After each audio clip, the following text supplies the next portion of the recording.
you may have grown up or raised your child with toxins without even knowing it. We trust that the food on American store shelves, especially those for children, must be strictly regulated, safe, and good enough to nurture a generation. But what if the truth is completely the opposite?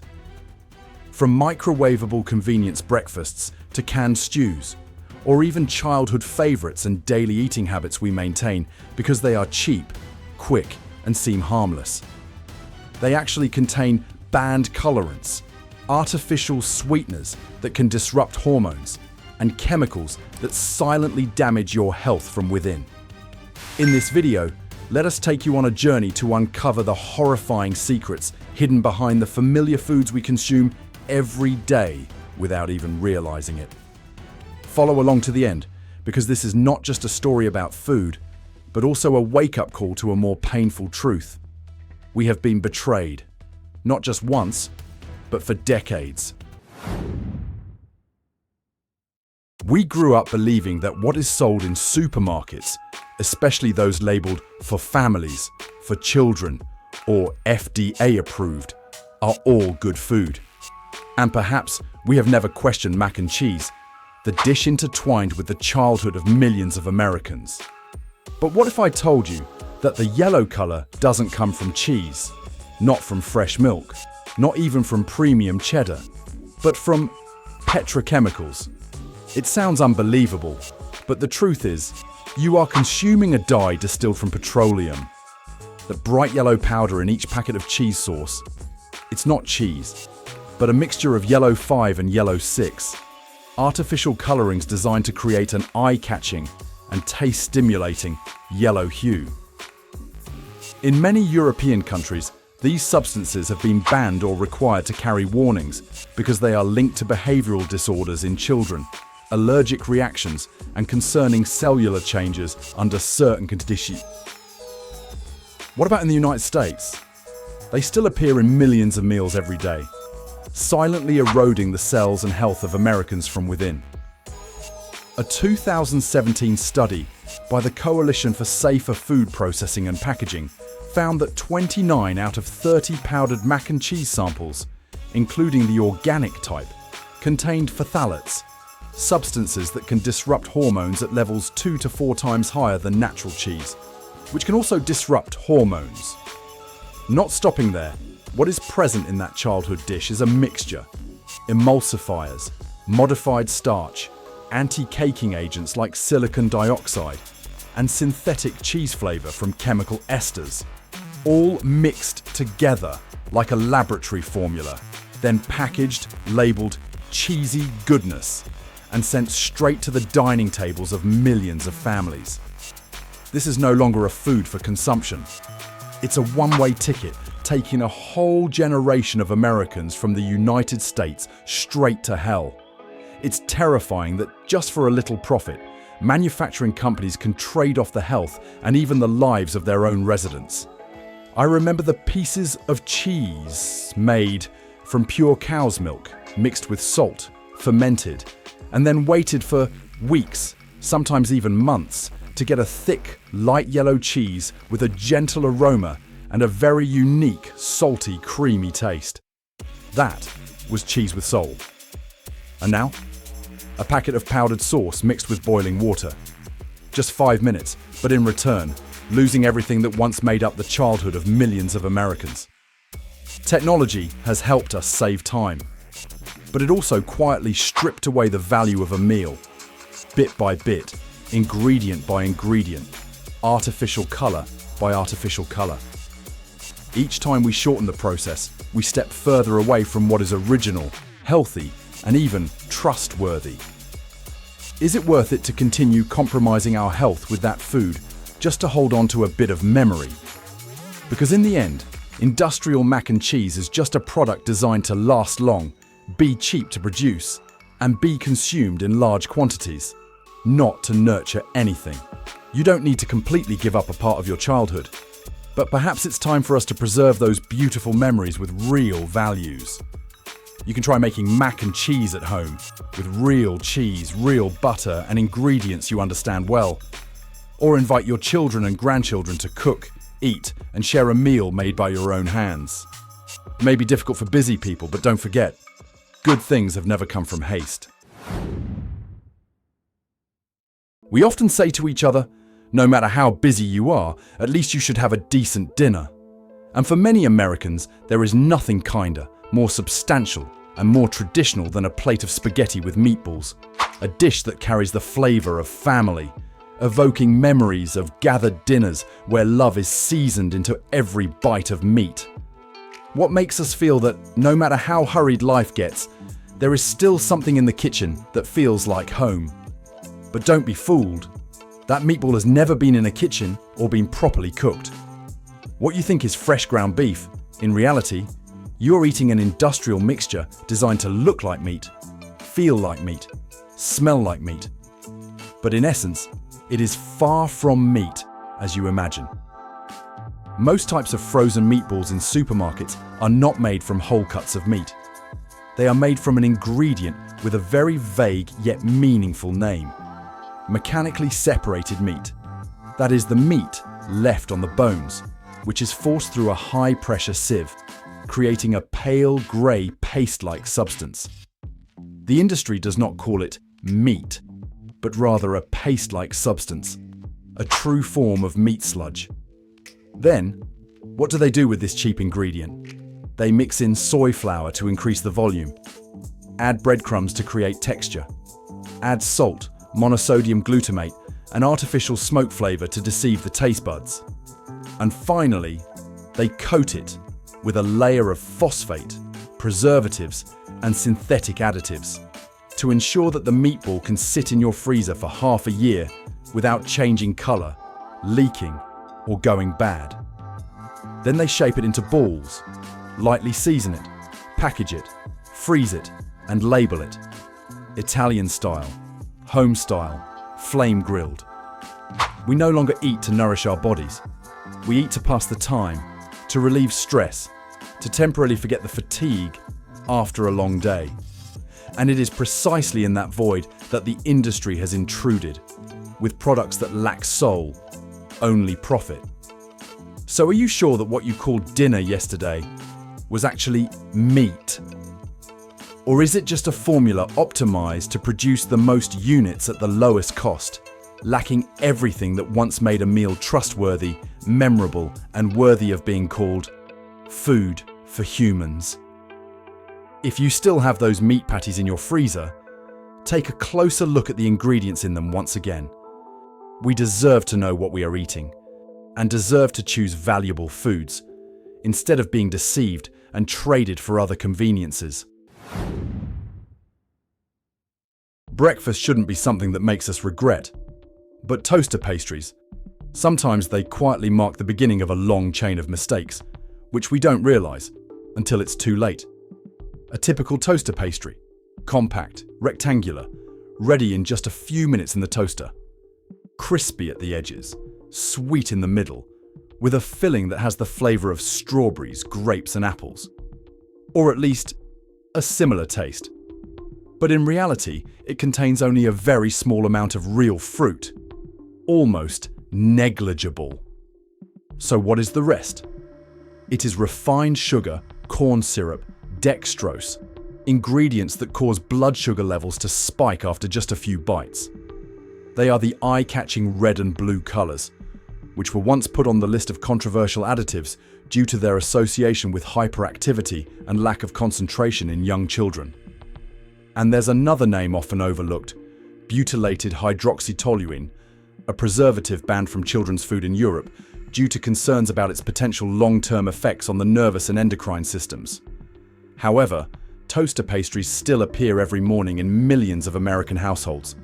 Perhaps many people are starting to realize that something is not right, but they still buy, still use. Why? Because in this modern life, breakfast is no longer a meal, but a task on the to-do list. The faster, the more convenient, the more done, the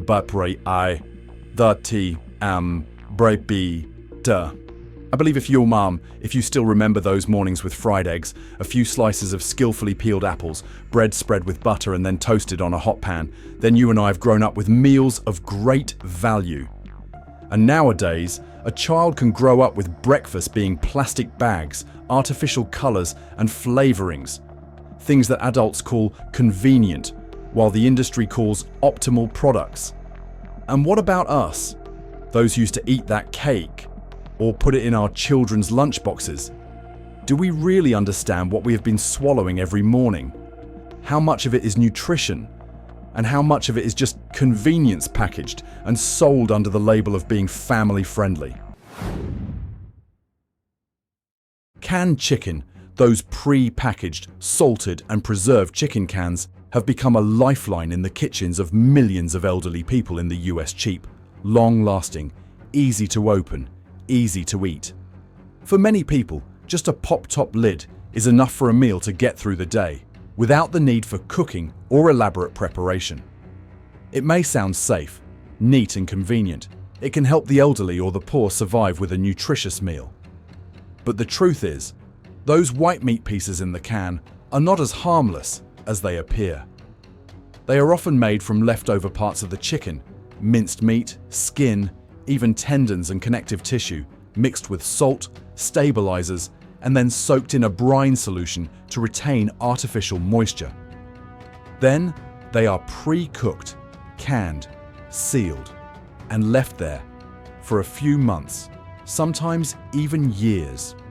More dangerously, many canned meats still use linings containing BPA, a plastic compound suspected of causing endocrine disruption, cardiovascular issues, and increasing cancer risk if accumulated over a long period.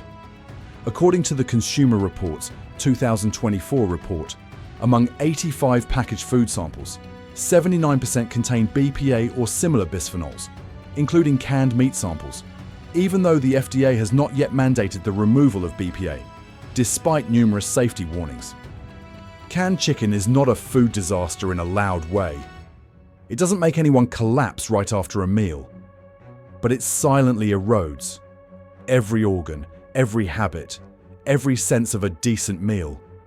It slowly erodes human health with convenience and temporary expediency, by sacrificing the quality of meals for the sake of cheap existence. And if our parents' generation, those who once sweated to feed the whole family, now have to rely on cold, salty, chemical-laden cans of meat and dangerous packaging, is this what we accept as food security? American cheese. The name sounds both familiar and trustworthy. Almost any family in the United States has kept slices of golden cheese in the refrigerator, each wrapped individually in plastic bags. We use it to sandwich, cover burgers, mix into salads, or simply place it on hot bread to melt into a smooth layer, like a symbol of a convenient meal that is still nutritious. However, there is a truth that few people know or want to know. According to FDA regulations, this product does not qualify to be called real cheese. On the packaging, you will see a very small line, pasteurized processed cheese product, meaning sterilized processed cheese product. This is not a fancy way of speaking. It is a legal way to avoid the true concept of cheese. We eat it every day, many times, and call it a meal. For elderly people living alone, it's a light dinner.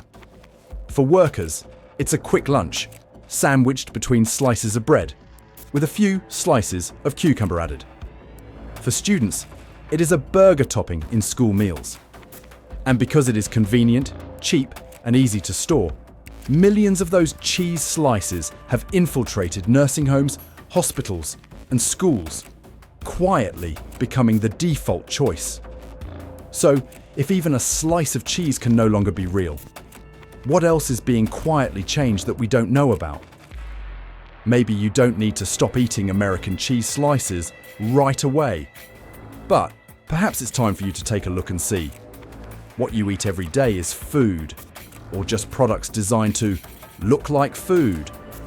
Because if we don't know what is real, there will come a time when we can no longer demand anything real. And the price of that carelessness could be our own health, our children's, and even everything we once believed was American standard. Rice is the soul of the family meal. Whether you are white, black, Asian, or Latin, it is what connects generations, from grandmother to mother, from mother to child. Rice must be rinsed by hand, the water measured, brought to a boil, then simmered, like a quiet ritual to create warmth. Now it only takes 90 seconds in the microwave. The issue is not just about speed. Instant rice is often bleached multiple times, losing its natural bran layer, where most of the B vitamins are contained. Then, to prevent clumping during storage, manufacturers add substances like silicon dioxide, maltodextrin, and even dimethylpolysoloxane, a compound commonly used in industrial anti-foaming agents. A study by the Harvard School of Public Health warns that regular consumption of instant rice can increase the risk of metabolic syndrome, especially in the elderly, due to its high glycemic index, lack of fiber, and impact on blood sugar levels. But perhaps the scariest part is not in the ingredients, but rather the fact that we have become accustomed to rice-like things and gradually forgotten how to cook real rice.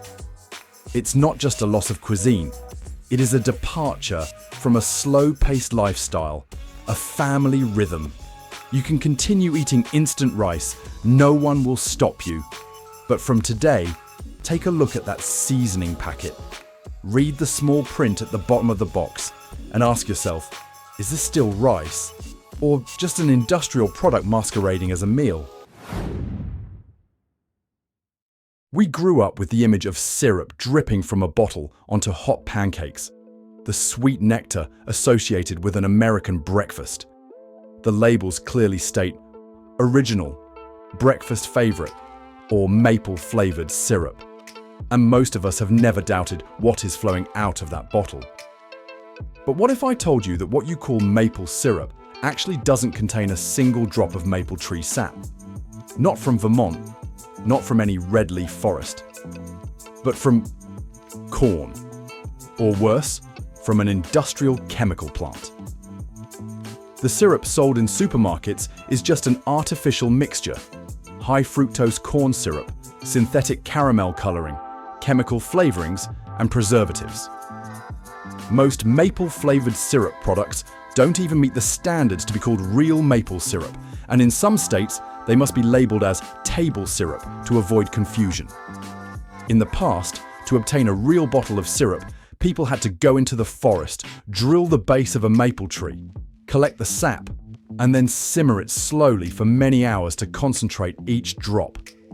That syrup has a deep sweetness, a slight bitter aftertaste, and a very distinct wood smoke aroma. Unmistakable. What about now? A plastic bottle? A sharp sweetness? An overly fragrant smell? Designed to look like it, but not actually. We have become so accustomed to convenience that we accept the trade-off of reality. A real bottle of syrup requires time, effort, and a season.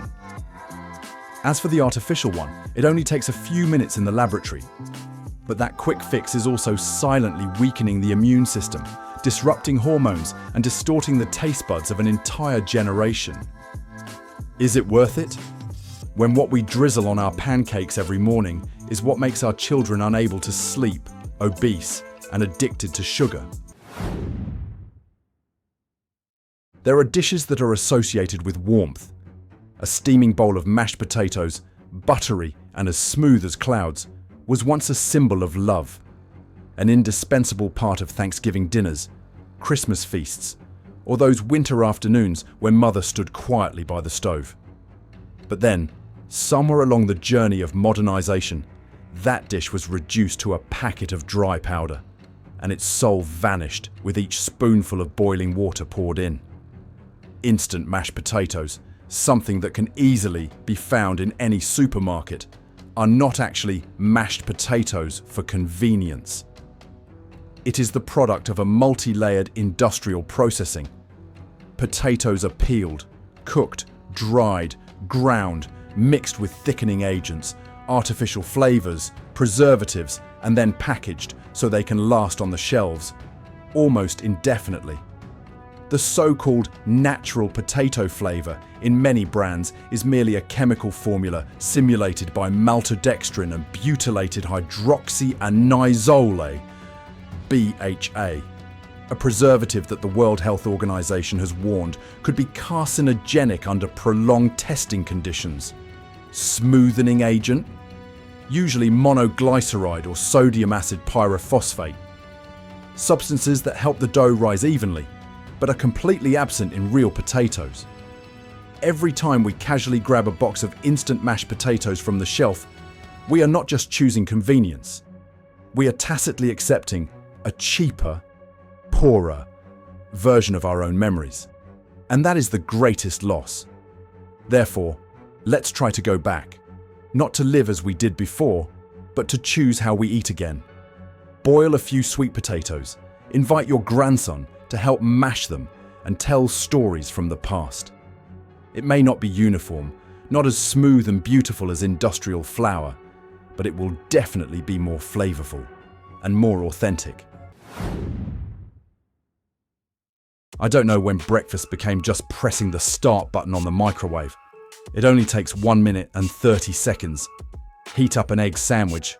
Inside, there's a layer of pale cheese and a round sausage slice, perfectly shaped. Everything is just right, with no sharp edges, no mess, and no flavor. There is nothing wrong with us being busy, but there is something truly sad when the first meal of the day, once a symbol of care and presence, has now become just a mechanical, emotionless task. And worse, that meal is not simply lacking in affection, it lacks real substance.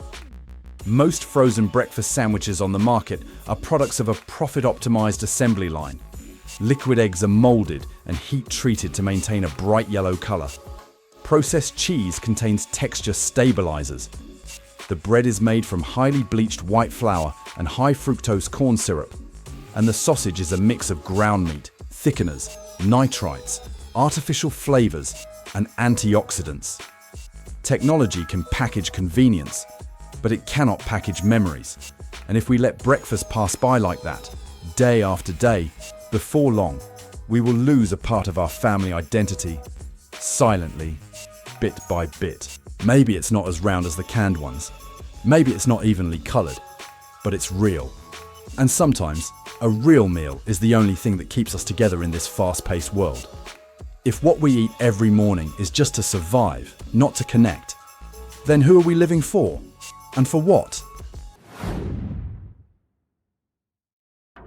Have you ever been curious about the ingredients of those ready-to-drink protein shakes that look so modern, sitting sparkling on the supermarket shelves? The shiny labels, boldly printed with keywords like healthy, lean muscle, low sugar, high protein. Each bottle takes only a few seconds to drink, but behind that convenient facade lies a concerning industrialized structure, both in terms of nutrition and consumer mindset.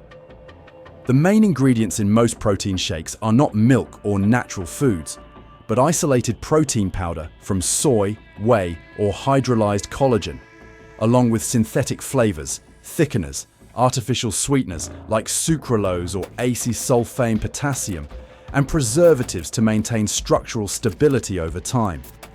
On the surface, this is a health product. But when delving into scientific reports, the picture is no longer bright. Research from Harvard Health Publishing warns that some bottled protein shakes contain low but accumulating levels of heavy metals, such as lead and cadmium, especially when used regularly. Additionally, thickeners like carrageenan, which are used to create viscosity, can cause chronic inflammation in the intestinal wall, a risk factor for the elderly. Not all products are harmful, but if an elderly person drinks a protein shake every day instead of a real meal, then it is no longer a healthy choice, but a trade-off. Exchanging time for emptiness, exchanging convenience for a long-term hidden danger. Is a product marketed as a health supplement really nourishing us, or is it just distancing us from the true values of a proper meal? We once lived in a time when health was tied to the vegetable garden behind the house, the meals cooked by our mothers, and the feeling of fullness after a day's work. But now, that concept is packaged, artificially sweetened, and sold at the price of trust. And if we don't stop to ask ourselves, what is truly nourishing us, then perhaps we will be healthier on paper, but emptier in our hearts. What do you think? Have you ever looked back at what you call meals? And do they still nourish? Or are they just filling time? Please share your thoughts in the comments section below. If this video makes you pause and reflect, please like, share, and subscribe to our channel to continue the journey of looking back at modern life in a slower, more genuine way. All the content in this video is compiled from publicly available and reliable sources, with an analytical, educational, and socially critical nature. The video is not intended to defame any organization, brand, or individual. All opinions are subjective and encourage viewers to do further research before making personal decisions.